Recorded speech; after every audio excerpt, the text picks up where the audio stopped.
Abrimos nuestras Biblias allí en Génesis 12 y en Isaías 43.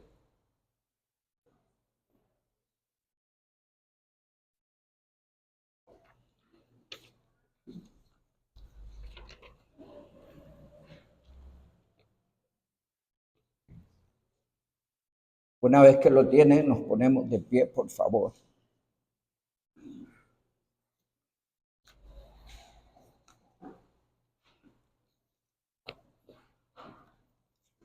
Génesis capítulo 12, dicen los versículos 1 al 3.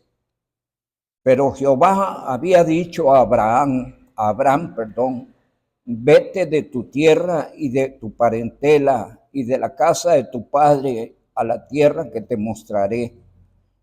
Y haré de ti una nación grande y te bendeciré y engrandeceré tu nombre y serás de bendición. Bendeciré a los que te bendijeren y a los que te maldijeren, maldeciré. Y serán benditas en ti todas las familias de la tierra. Isaías 43. Ahora así dice Jehová, criador tuyo, oh Jacob, y formador tuyo, oh Israel, no temas, porque yo te redimí, te puse nombre, mío eres tú. Cuando pases por las aguas, yo estaré contigo. Y si por los ríos, no te anegarán. Cuando pases por el fuego, no te quemarás, ni la llama arderá en ti, porque yo, Jehová, Dios tuyo, el Santo de Israel, soy tu Salvador. A Egipto he dado por tu rescate, a Etiopía y a Seba por ti. Dice el verso 21, este pueblo he criado, para mí mis alabanzas publicará. Que el Señor nuestro Dios añada bendición con su palabra. Amado Dios, muchas gracias por esta noche, una nueva oportunidad de entrar a tu presencia, no confiados en nosotros, sino en Jesucristo, en el camino nuevo y vivo que Él nos abrió hasta el trono de tu gracia. Y es en su nombre, oh Dios, que nos reunimos y venimos para exaltarte y darte gloria y agradecerte y confesar y reconocer que eres bueno, oh Dios, y que para siempre es tu misericordia. Agradecerte, oh Dios, que nos has amado con amor eterno, y la expresión más hermosa de tu amor fue dando a tu Hijo en nuestro lugar en sacrificio en la cruz para redimirnos, para que a través de su sangre pudiéramos ser limpios de nuestros pecados. Te damos gracias, mi Dios, por el regalo de la salvación. Y gracias por ser parte del honorable cuerpo de Cristo, la iglesia. Gracias, mi Dios, por todos los hermanos aquí presentes, bendíceles. Ayúdele a cada uno conforme a la necesidad que en él hay. Ayúdele, oh Dios, en lo material, ayúdele en lo familiar, en lo físico, en lo espiritual. Conforme sean las necesidades, Señor, ayuda a tus santos. Estamos aquí porque te necesitamos, porque dependemos de ti. Queremos que sigas haciendo la obra en nosotros, que nos enseñes a través de tu palabra, oh Dios, todas las cosas que has determinado hacer y la forma en que la estás haciendo. Gracias te damos, oh Dios bendito, en esta noche por el tiempo con tu palabra. Tómanos bajo la dirección del Espíritu Santo y danos la mejor actitud ante tu palabra y usa a tu siervo para tu gloria. Te lo pedimos, oh Dios bendito, en el nombre de Jesucristo. Amén. Pueden sentarse, amados hermanos. Leímos dos pasajes importantísimos. Allá solo está el desafío del plan de Dios a través de Abraham. Lo está sacando de Ur de los Caldeos, le está declarando sus promesas, su plan. Y en el capítulo 43 de Isaías nos encontramos, amados hermanos, que ese pueblo fue hecho a través de este hombre. Él es el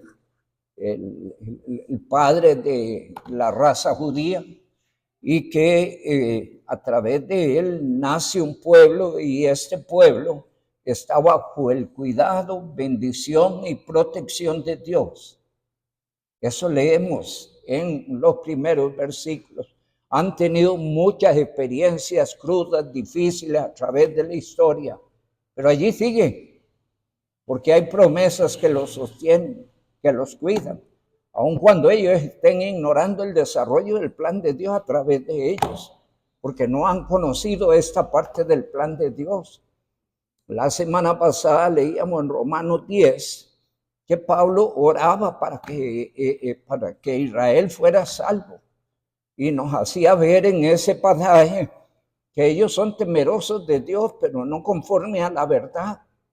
Ellos mismos ignoran el desarrollo del plan de Dios a través de ellos, y ellos mismos serán objeto final de ese plan de Dios, ¿verdad? Ahorita están cegados, según leímos en Romanos capítulo 11, pero lo que Dios ha determinado hacer, Dios lo hará. Amén. Y todo en su tiempo. Hay un paréntesis en donde Dios dejó de tratar con Israel para formar un nuevo pueblo a través de Israel, la iglesia. Y entonces ellos están ahorita allí en un espacio de tiempo donde ellos pudieran ser salvos si vienen a Cristo. Pero por cuanto ellos rechazan a Cristo y la existencia de la iglesia, allí el trato de Dios con ellos quedó frenado hasta el día del arrebatamiento de la iglesia.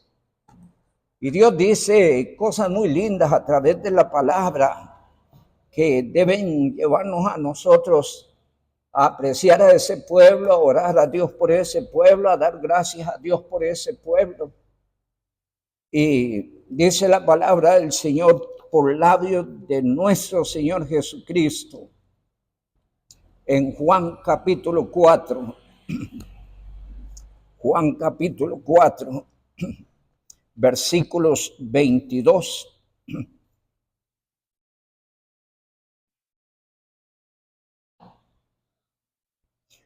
Vosotros adoráis lo que no sabéis, nosotros adoramos lo que sabemos. Pero la parte donde quiero llegar es a la última frase del texto. ¿Qué dice la palabra? ¿Quién dice eso? Jesucristo. Amén. Algunas Biblias diferencian entre el color negro y rojo.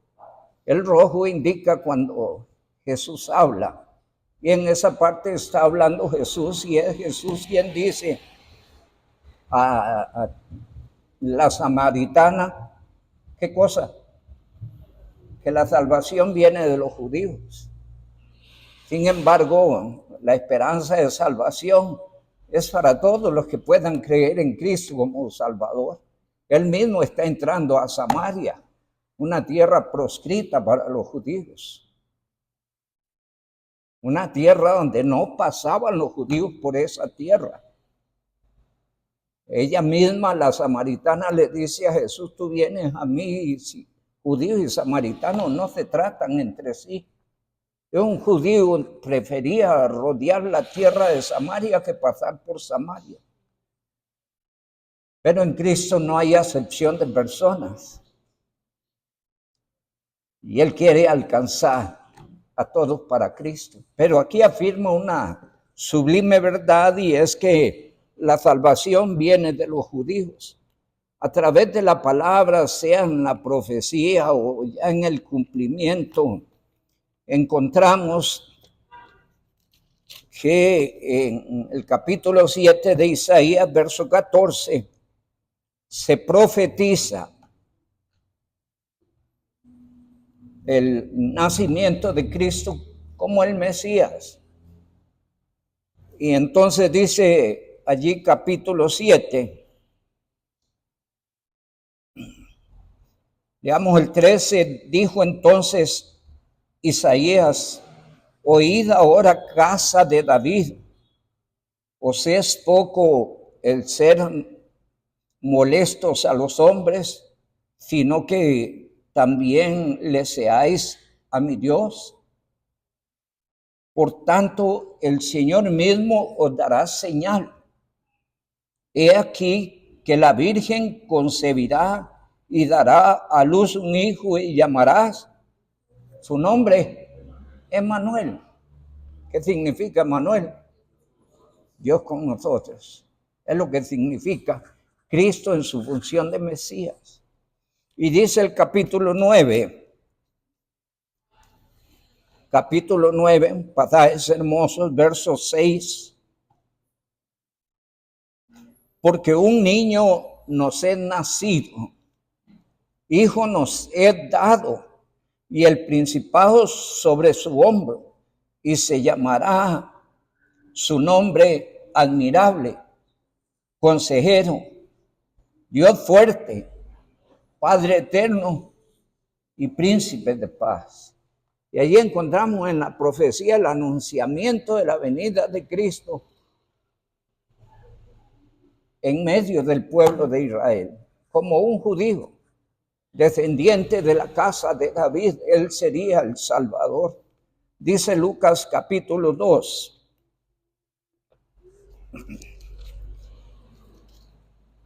Lucas capítulo 2.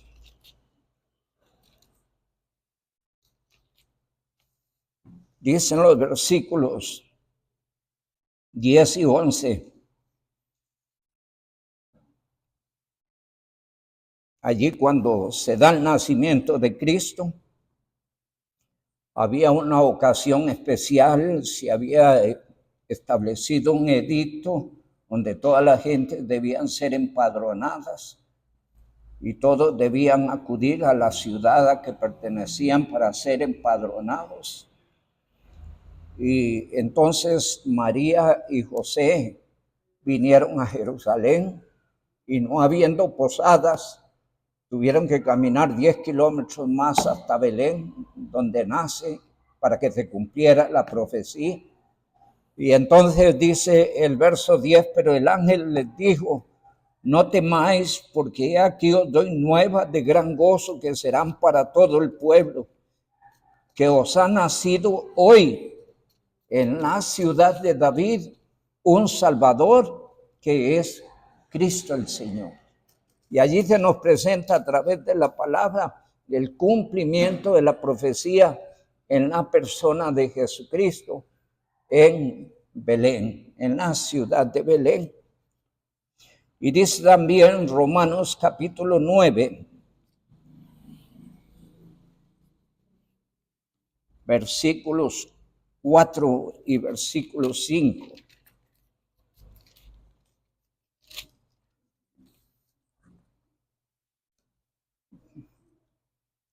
Tal vez leemos un poco el 3, dice: porque deseara yo mismo ser anatema, separados de Cristo, por amor a mis hermanos, los que son parientes según la carne.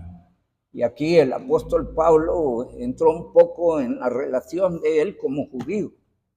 Él deseara perderse él, pero que se salven los judíos, o se salve su pueblo.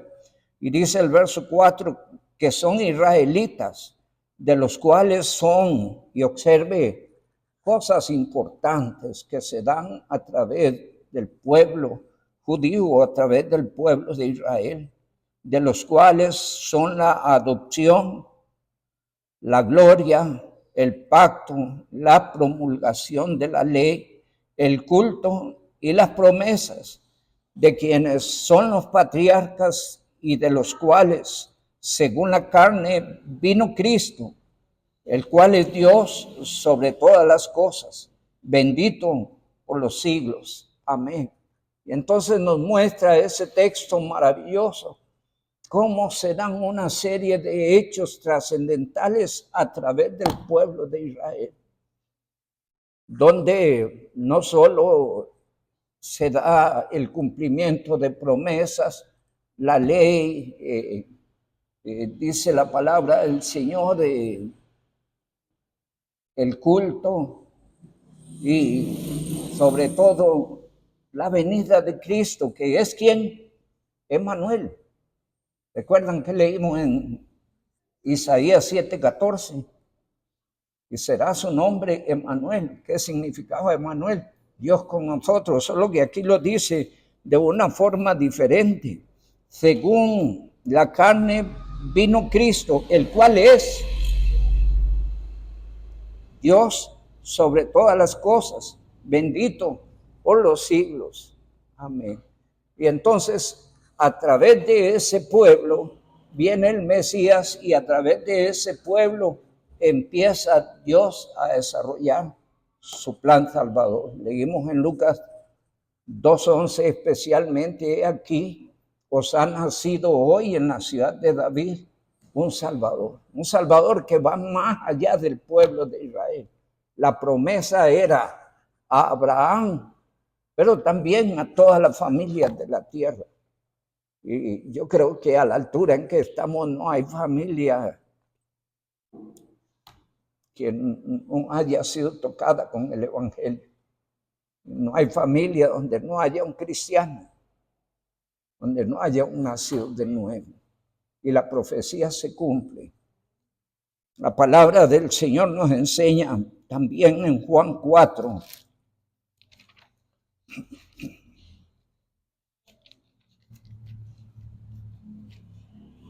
Juan capítulo número 4. El reconocimiento de la samaritana. Juan capítulo 4, versos 25 y 26. Le dijo la mujer, sé que ha de venir el Mesías, llamado el Cristo. Cuando Él venga, nos declarará todas las cosas. Es decir, aunque los samaritanos eran un mestizaje, ellos eran conscientes de las profecías y las enseñanzas de la palabra de Dios. Esa mujer estaba informada. Ella esperaba que viniera el Mesías. Y la sorpresa del verso 26, Jesús les dijo, yo soy el que habla contigo. Dios a través del Mesías o a través de Cristo, a través del pueblo de Israel, hizo posible que se manifestara su gracia y su verdad. Toda la gracia de Dios se manifiesta y se derrama sobre el mundo a través de ese pueblo que todo el mundo odia. Dice la palabra del Señor en Juan capítulo 1.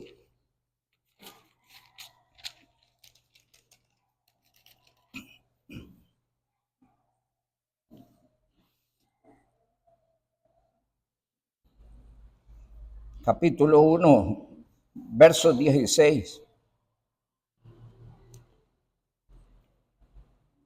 Porque de su plenitud tomamos todos y gracia sobre gracia.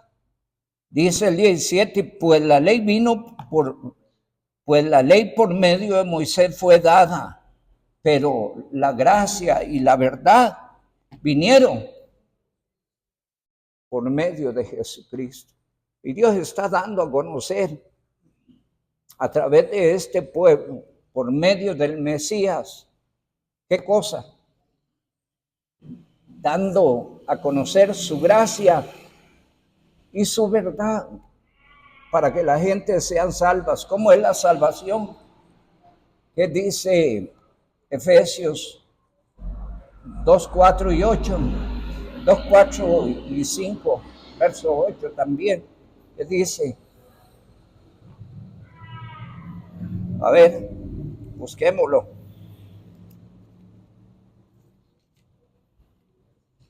Efesios capítulo 2, un pasaje maravilloso.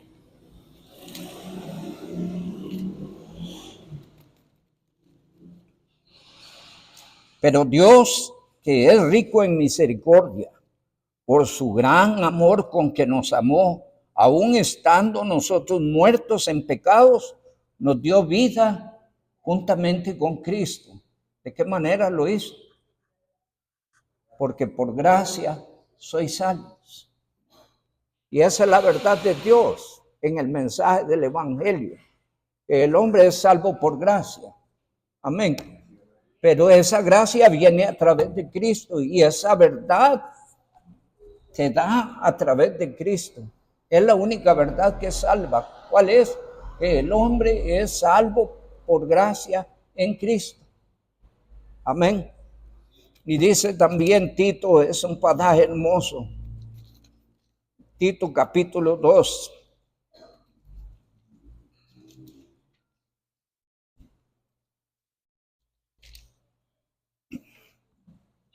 Versículos 11. Porque la gracia de Dios se ha manifestado para salvación a todos los hombres. Se manifiesta a través de Jesucristo, a través del único pueblo de Dios que había antes del nacimiento de la iglesia. Explicamos, Dios no trataba con ningún otro pueblo, sino con Israel. Explicamos por qué Dios tomó esta decisión. Porque el mundo le volvió la espalda a Dios. Por eso vino el diluvio. Por eso Dios confundió las lenguas en la Torre de Babel, capítulo 11 de Génesis. Porque nuevamente la humanidad le volvió la espalda a Dios. Y en el capítulo 12 vemos el desarrollo del plan de Dios a través de Abraham, en la conformación de un pueblo a través del cual manifestaría su salvación, su gracia y su verdad a través de Cristo.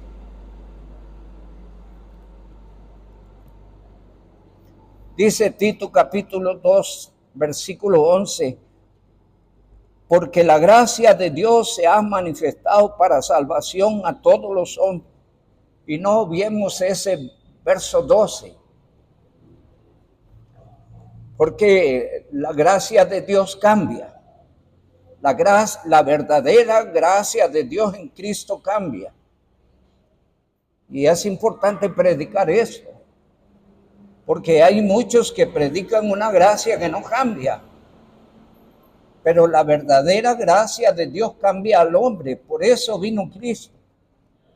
Para que pudiéramos nacer de nuevo e iniciar una vida nueva y diferente en la relación y en la comunión con Dios. Entonces los que enseñan una gracia diferente, que da la idea de que usted es salvo y es libre de hacer lo que quiera, eso no lo enseña la Biblia. La Biblia enseña en el verso 12, relacionado con el 11, que la gracia de Dios nos enseña que renunciando a la impiedad. ¿Cuáles son las características básicas en la predicación del Evangelio? Bueno, se nos anuncia el amor de Dios, se nos anuncia la obra de Cristo como alternativa para salvación, pero hay una condición. ¿Cuál es la condición? Está en Hechos 3:19.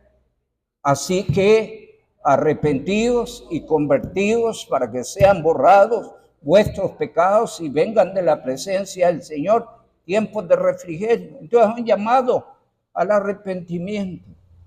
Arrepentirse es cambiar de rumbo. Caminábamos en un mundo de pecado,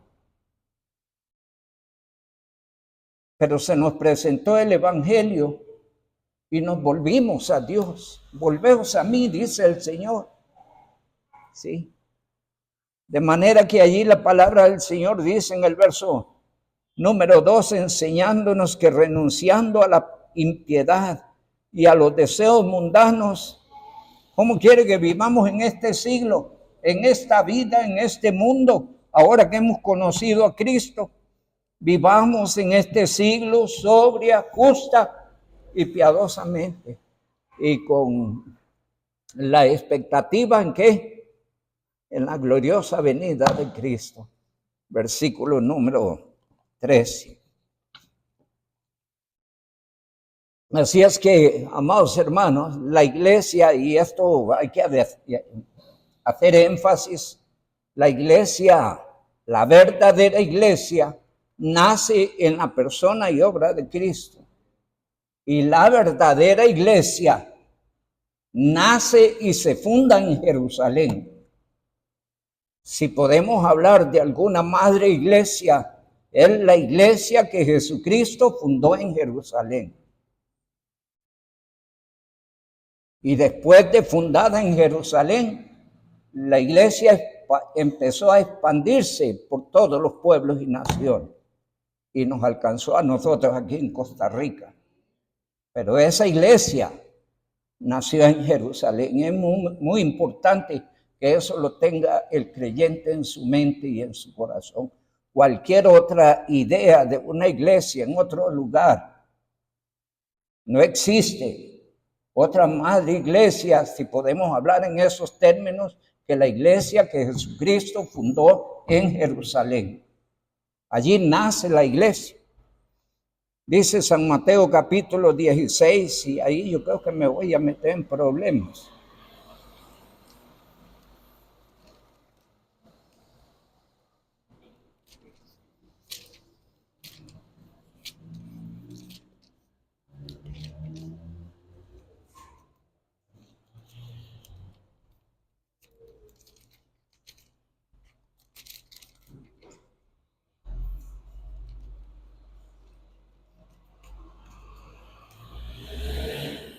Esta Biblia nueva se me revela, me cuesta más. Capítulo 16 de San Mateo. Dicen los versos 13 hasta el 18. Entrando allí en una pequeña explicación sobre una falsa interpretación. Y dice la palabra del Señor, verso 13, viniendo Jesús a la región de Cesarea de Filipo, preguntó a sus discípulos, observe sobre quién se basa la pregunta. No pierda de vista eso. Si usted pierde de vista eso, acepta la mala interpretación. Dice la palabra, ¿quiénes dicen los hombres? ¿Qué cosa? Que es el Hijo del Hombre.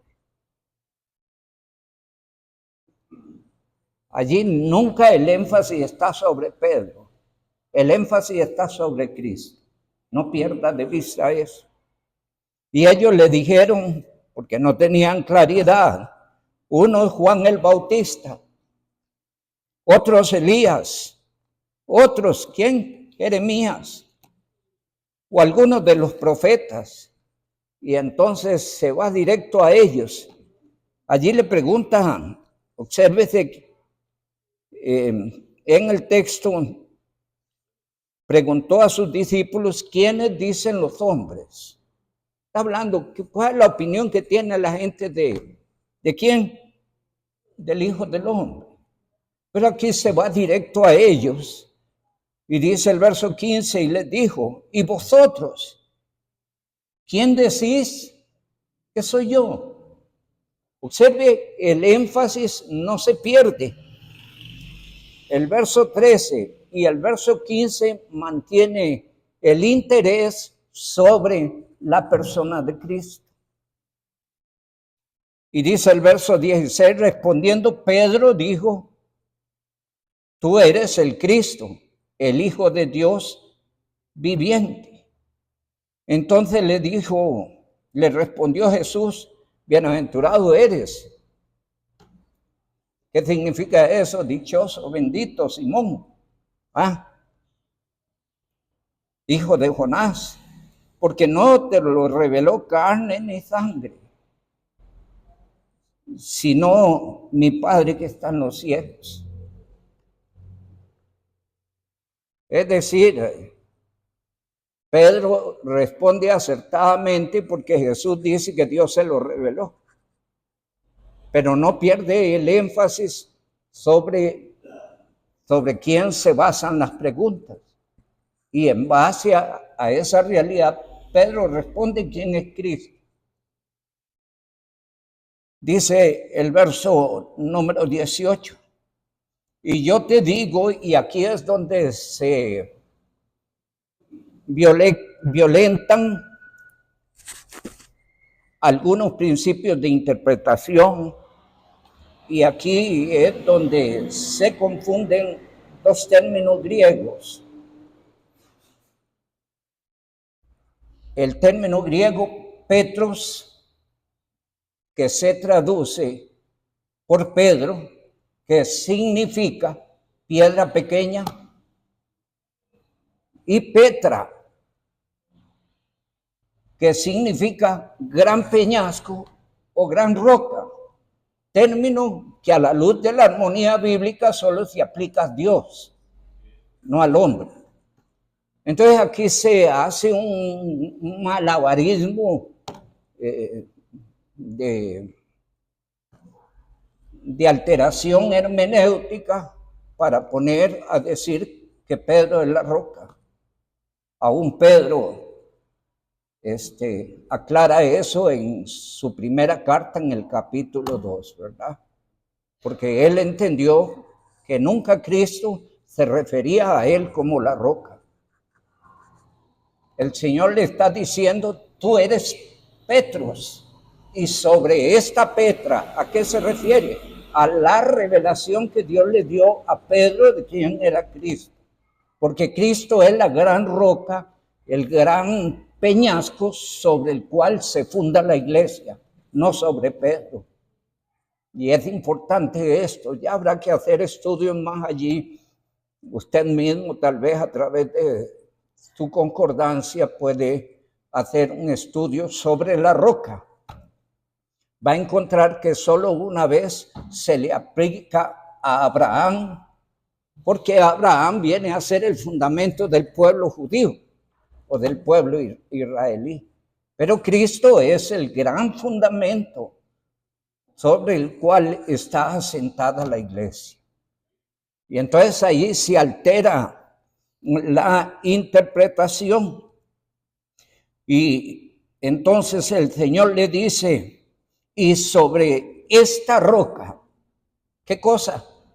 Edificaré la iglesia. ¿Qué le está diciendo el Señor? Que sobre esa revelación que Dios le dio a Pedro será edificada la iglesia. La iglesia nace en la persona y obra de Cristo. El fundamento de la iglesia es Cristo. Y dice allí la palabra del Señor, otra cosa que enredan es el verso 19.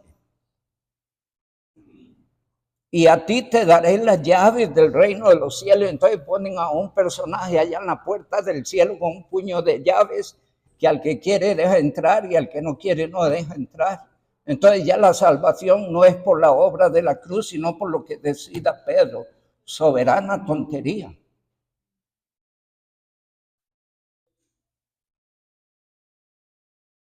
El hombre es salvo por la obra bendita de Jesucristo. Amén. Y por eso predicamos a Cristo. Dice la palabra del Señor en Hechos 4:12. Porque no hay otro nombre sobre la tierra en el cual podamos ser salvos. ¿Está oyendo? Y cuando dice no hay otro nombre, es porque allí se deja intrínseco que los hombres inventarían otros nombres.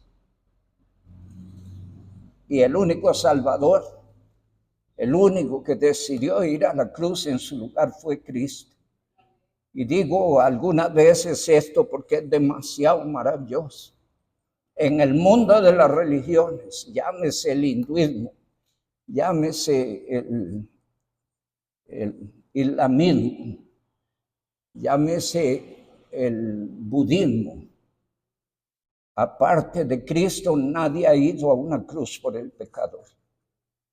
porque la salvación es única y exclusivamente a través de la persona de Cristo. Y la verdadera iglesia tiene como fundamento la gran roca que es Cristo. Aún podemos mirar un pasaje allí, veamos a ver, en Romanos 10:4, a ver, si no alguien me ayuda tal vez.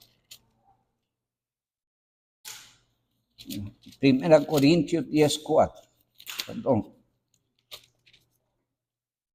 muy importante.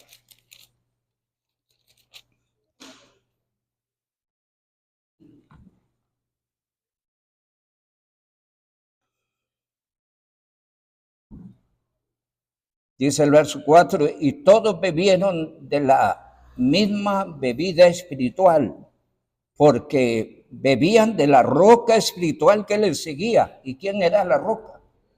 Y la roca era Cristo. Amén. Y la roca era Cristo. Y aún veamos allí en 1 Pedro, por favor, porque necesitamos que prime como interpretación sobre este asunto lo que dice la Biblia, no lo que dicen los hombres ni lo que dicen las religiones.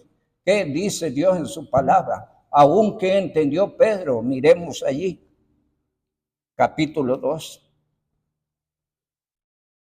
verso 6, por lo cual contiene la escritura, he aquí pongo en Sión la principal piedra del ángulo, escogida, preciosa, y el que creyere en él, ¿en quién? En Cristo, en la piedra, en el fundamento. El que creyere en él no será avergonzado. Para vosotros los que creéis, él es precioso. Goces en el Señor, alabe al Señor, ame al Señor, testifique del Señor. Él es precioso por quien es y por lo que hizo. Y dice la palabra del Señor allí, para vosotros los que creéis, Él es precioso, pero para los que no creen, la piedra que desecharon los edificadores ha venido a ser cabeza del ángulo, y piedra de tropiezo y roca que hace caer, porque tropiezan en la palabra, siendo desobedientes, a la cual fueron también destinados. Y entonces allí algunos peritos desecharon el fundamento de Cristo y pusieron a Pedro.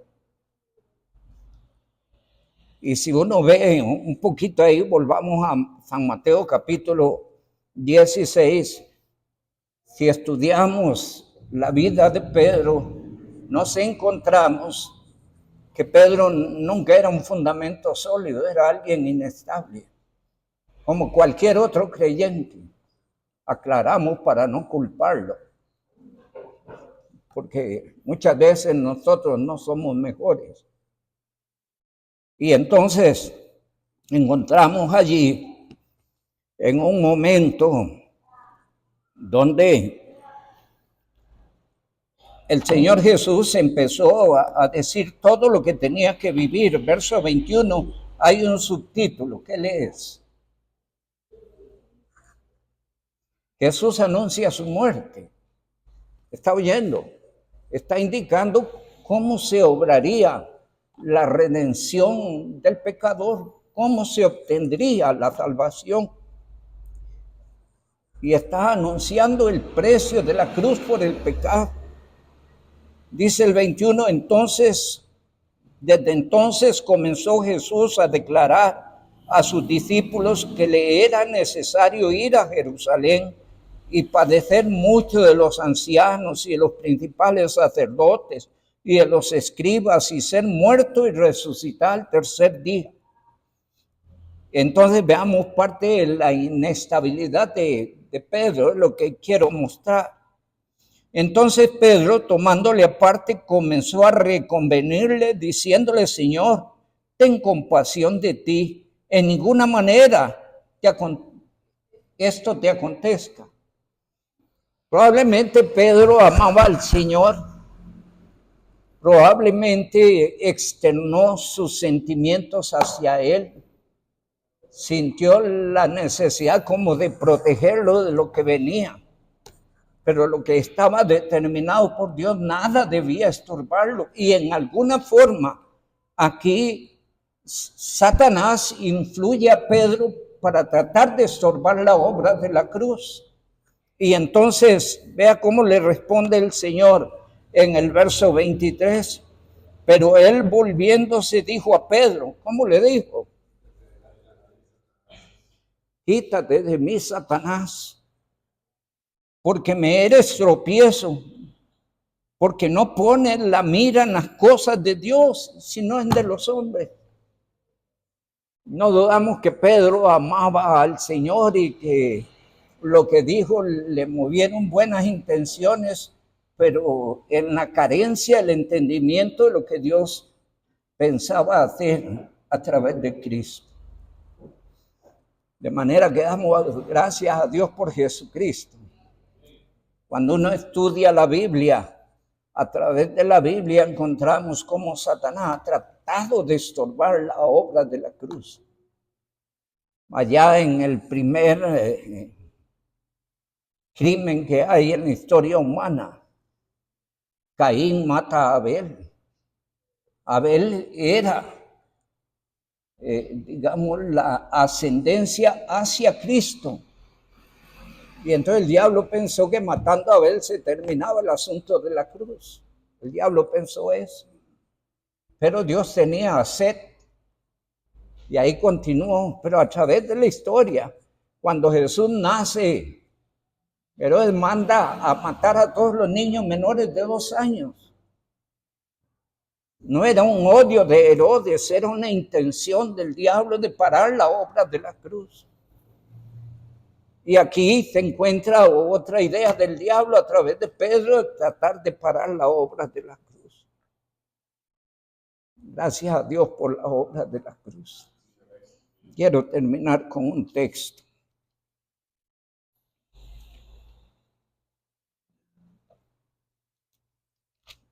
En 1 Corintios capítulo 1.